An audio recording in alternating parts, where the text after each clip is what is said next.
하나님의 말씀을 봉독하겠습니다. 누가복음 2장 8절에서 14절까지의 말씀입니다. 신약성경 88면에 있습니다. 누가복음 2장 8절에서 14절까지의 말씀입니다. 그 지역의 목자들이 밤에 밖에서 자기 양떼를 지키더니 주의 사자가 곁에 서고 주의 영광이 그들을 두루 비침에 크게 무서워하는지라. 천사가 이르되 무서워하지 말라. 보라, 내가 온 백성에게 미칠 큰 기쁨의 좋은 소식을 너희에게 전하노라. 오늘 다윗의 동네에 너희를 위하여 구주가 나셨으니 곧 그리스도 주시니라. 너희가 가서 강보에 쌓여 구유에 누워 있는 아기를 보리니 이것이 너희에게 표적이니라 하더니 후련히 수많은 천군이 그 천사와 함께 하나님을 찬송하여 이르되 지극히 높은 곳에서는 하나님께 영광이요 땅에서는 하나님이 기뻐하신 사람들 중에 평화로다 하니라. 아멘. 예수님께서 오신 성탄절입니다.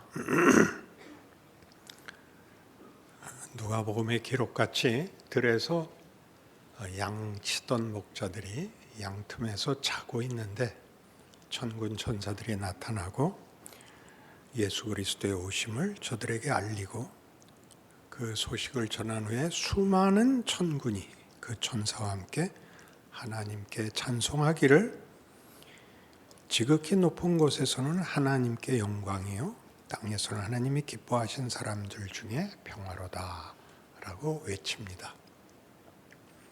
우리가 성경을 볼 때 기본적인 편견은 믿는 자에게 해당되는, 믿지 않는 자들에게는 해당되지 않는 이런 이분법을 가지고 성경을 읽는 바람에 하나님께서 구원자이시기 전에 창조주라는 사실을 놓치곤 합니다. 하나님은 이 창조세계 전체에 대하여 말하자면 우리가 잘 아는 요한복음 3장 16절만 해도 하나님이 세상을 이처럼 사랑하사입니다. 믿는 자들을 사랑하사가 아니고 아무 조건도 전제도 없이 하나님은 구원을 선포하시고 하나님의 하나님 되심을 그 아들을 보내심으로 영광으로 삼고 있습니다.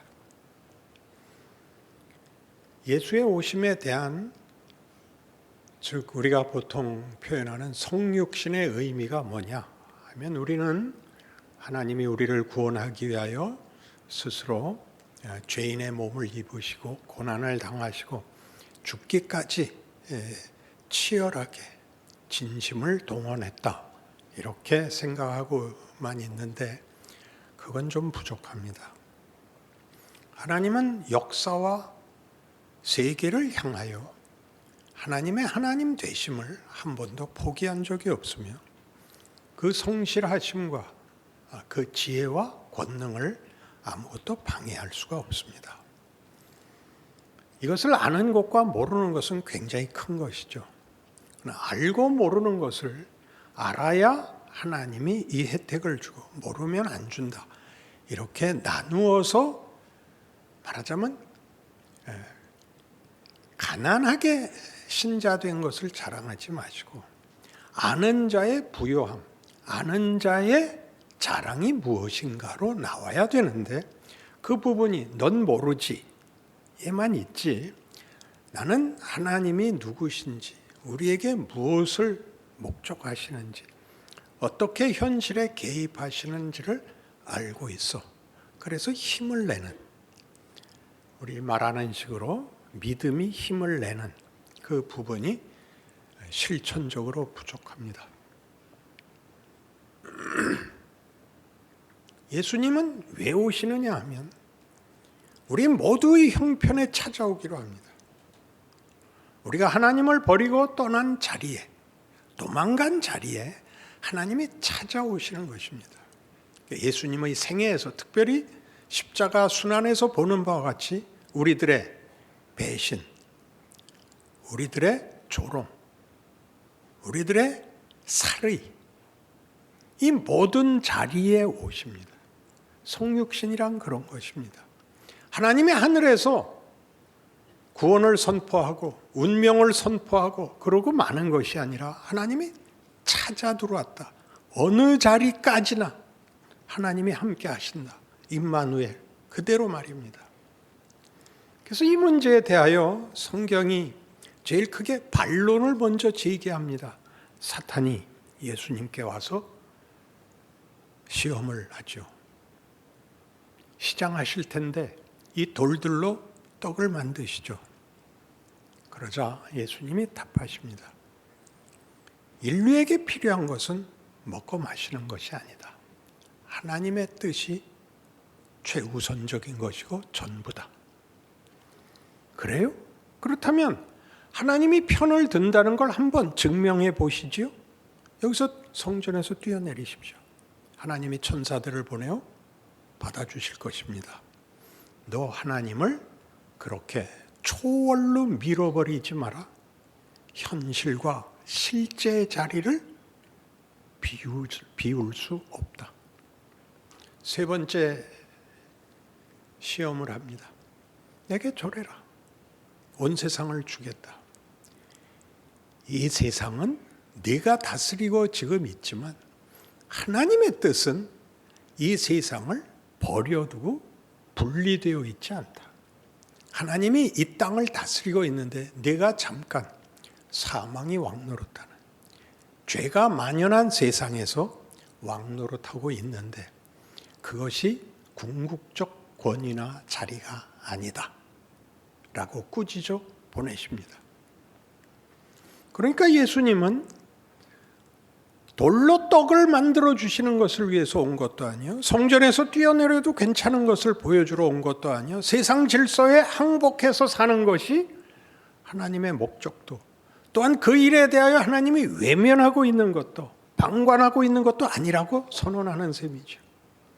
어떻게 하나 두고 보고 마지막 심판 때에서 너는 충성됐다, 너는 배신했다 이렇게 나누는 하나님이 아니라 지금 아직 최종 심판이 일어나기 전, 지금 우리가 태어나서 살고 있는 현실 속에, 역사 속에 하나님은 찾아 들어오셨었다는 것입니다. 지금도 함께 하십니다. 그러니 성경이 하고 싶은 얘기는 뭐냐면, 내가 지금 절망하고 있느냐? 어떻게 하면 이 절망을 벗어날까 이전에 내 절망에 주께서 함께하고 계신다. 네 비참함과 네 자책과 네 원망에 하나님이 너를 홀로 두지 않고 있단다. 내가 지금 정답을 얘기하느냐 못하느냐의 문제가 아니라 너는 언제나 혼자일 수 없다. 내 이름이 임마누엘이란다. 이렇게 얘기하는 것이 성육신인 것입니다. 여러분이 어려울 때마다 꺼내놓는 해결책이 뭐죠? 회개하고 잘하겠다고 약속하고 다시는 안 그러겠다고 그러면 용서를 받는 일의 반복 정도가 아니라 우리 다 잘못합니다. 그 현장에 들어오십니다. 함께 하십니다. 쉽게 우리가 묻고 싶은 거 뭐죠? 이 돌로 떡을 만드는 거고 성전에서 뛰어내릴 때 받아주는 거고 절하면 하나님이 모든 것을 만사형통하게 해주는 것, 거기를 벗어나라 그러죠. 왜 그럴까요? 많이 인용했던 히브리서 5장 8절 같이 그가 아들이시면서도 받으신 고난으로 순종함을 배워서 온전하게 되셨다. 고난이 일을 한다. 쉬운 충성, 쉬운 정답이 전부가 아니다. 우리 인생은 정답의 연장선상에 있지 않다. 고난이 일을 한다. 못난 것이 우리를 뒤집는다. 그건 우리 현실에서 다 경험하는 것입니다. 예수님은 그 우리가 갈 수 있는 최악의 자리까지도 함께 하십니다. 어디죠? 사망입니다. 무덤에 장사됩니다. 그리하여 그 무덤을, 그 죽음을 뒤집으십니다. 우리가 하는 최악의 경우가 뭡니까? 나는 더 이상 하나님을 믿을 수가 없습니다. 기대할 수 없습니다. 어떻게 인생을 이따위로 내버려 두십니까? 이 자리에 오십니다. 죽어버린 자리까지 오십니다. 거기서 뒤집으십니다. 그게 성경이 약속하는 성육신입니다. 우리를 위하여 십자가를 지셨어. 흑 죽여버려야 돼요. 신파잖아요, 신파. 감동하라고. 그렇게 할 거면 뭐 때문에 내려와요? 하늘에다가 파노라마를 펼치고 얘들아 말 잘 들어라. 꼼짝 못했을 거 아니에요. 성전에서 뛰어내려라. 받아주실 것이다. 우리가 매일 하는 하나님 앞에 던지는 시험 아닌가요? 원망 아닌가요? 우리에게 생명을 주시고 영혼을 주시고 하나님을 알게 하신 하나님이 어떻게 하나 두고 보는 하나님이 아니라 우리의 결정, 우리의 현실, 우리의 연약함, 배신, 부끄러움 속에 함께 하신다는 건 얼마나 놀라운 일인가요? 인생을 다시 보셔야 됩니다. 만사형통하지 않습니다. 울어야 합니다. 인생에서 울 줄 모르고 울 일이 없는 사람은 위대해질 수 없습니다. 안 그렇습니까? 안 그렇습니까? 우리가 신앙을 얼마나 쉬운 공식으로 대입하는가 보십시오. 성가대원이 다 모여서 함께 울며 기도하면 그냥 연습 없이 멋있는 찬송이 나온다. 그렇게는 아무도 안 믿습니다. 그런데 우리는 우리의 인생이 성육신에 붙잡혀 있다는 사실을 믿지 않습니다. 여러분의 지금 실력은 여러분 스스로에게도 만족스럽지 않고 여러분의 기대와도 다를 것입니다. 하나님, 이렇게 간절히 구하는데 왜 답을 안 하십니까? 이게 여러분들의 통탄할 외침 아닙니까? 난 너와 함께 있다. 난 너와 함께 있다. 나는 하나님으로서, 네 하나님으로서 너를 떠난 적도 외면한 적도 방치한 적도 없다. 그게 예수의 오심입니다. 예수를 믿는다는 뜻입니다. 그러니 여러분, 인생살이에서 어려움이 생기거든 쉬운 답의 유혹을 극복하셔야 됩니다. 이건 내가 겪어야 된다. 이건 끝없이 울자. 그리고 더 나아지자. 하나님이 죽음까지도 뒤집으실 수 있다는데 힘을 내자. 이래서 여러분 스스로가 예수 그리스도께서 아버지의 뜻을 따라 이 땅에 오셔서 그 기도, 아버지여 할만하시거든 이 잔을 내게서 비켜주옵소서가 터져나오고 나의 하나님 어찌하여 나를 버리시나이까의 외침 속에서도 도망가지 않으시고 그 길을 걸어 우리에게 증명한 하나님은 우리의 아버지시다 라는 신분과 운명을 가지고 살아내셔야 하는 것입니다. 이 일은 마태복음 16장에서 베드로에 의해서도 금방 반발을 샀던 것입니다. 너는 베드로라. 내가 이 반석 위에 교회를 세우리니 음부의 권세가 너를 이기지 못하리라. 너희가 땅에서 무엇이든지 매면 하늘에서도 매이고 땅에서 풀면 하늘에서도 풀리리라 하시고 내가 죽어야 한다. 베드로가 펄쩍 뛰었죠. 주여 그리 마옵소서. 뭐라 그랬어요? 사탄아 물러가라. 너는 나를 넘어지게 하는 자로다. 내가 하나님의 뜻은 생각지 않고 도리어 사람의 일을 생각하는도다 하시고 아무든지 나를 따르려거든 자기를 부인하고 자기 십자가를 지고 나를 쫓을 것이니라. 뭘 부인하는 거죠? 뭘 부인하는 거죠? 자기 기대, 자기 욕심. 욕심이라는 걸 도덕적으로 생각하지 마시고 우리의 단순한 정답을 넘어오셔야 됩니다. 십자가는 뭐죠? 현실입니다. 예수께서 육체를 입고 시간과 공간 속에 들어와 사람들의 배신과 적대와 조롱을 당하신 것 같은 인생을 사셔야 됩니다. 왜요? 왜 그리 하십니까? 이게 보석을 만드는 방법이란다. 이게 금을 완벽하게 순도를 높이는 방법이란다. 이것이 하나님의 방법이란다 라고 얘기하십니다.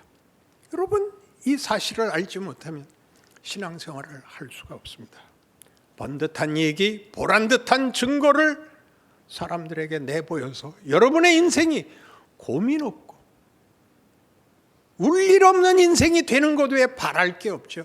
하나님이 무엇을 하려고 하시는지에 대한 생각은 없고, 그 아들을 보내셨다라는 이 엄청난, 있을 수 없는, 인간의 손에 신이 죽어야 한다는 이 일을 어떻게 이해해야 하는가, 왜 그러셨는가까지 쫓아 들어오는 신앙적 이해가 없으면 우리는 모두 그저 말을 안 하고 있는 체념한 사람에 불과합니다.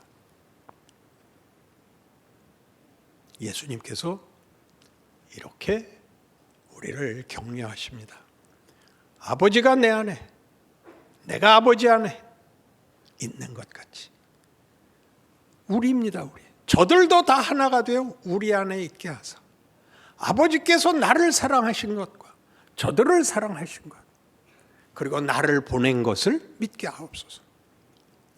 그 아들을 인간으로 보냄으로써 인간 모두를 그 아들을 사랑한 것 같이 우리를 사랑했다는 걸 증언하고 있습니다. 그게 무슨 말입니까? 하나님은 우리와의 관계를 법으로도 도덕으로도 능력으로도 기준 삼지 않습니다.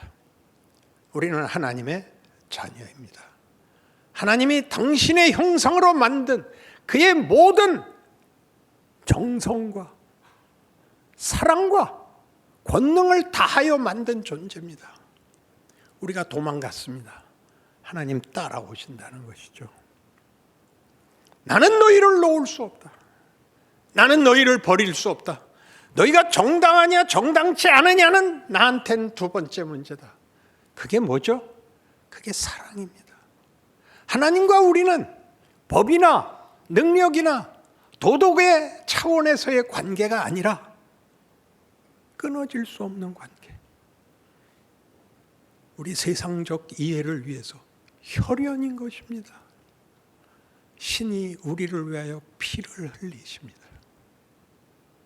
하나님이 우리에 대하여, 부모가 자식에 대하여 그리하듯 쉬운 답을 요구하지 않고 더 커야 된다, 너 더 해야 된다 라고 얘기하는 데서 우리가 그 힌트를 얻을 수 있듯이 하나님은 인류 모두에 대하여 당신의 사랑과 영광을 요구하고 있습니다.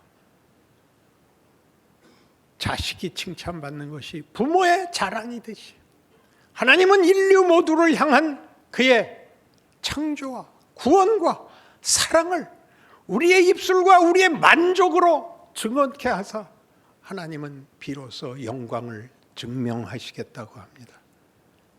오늘 성탄절입니다.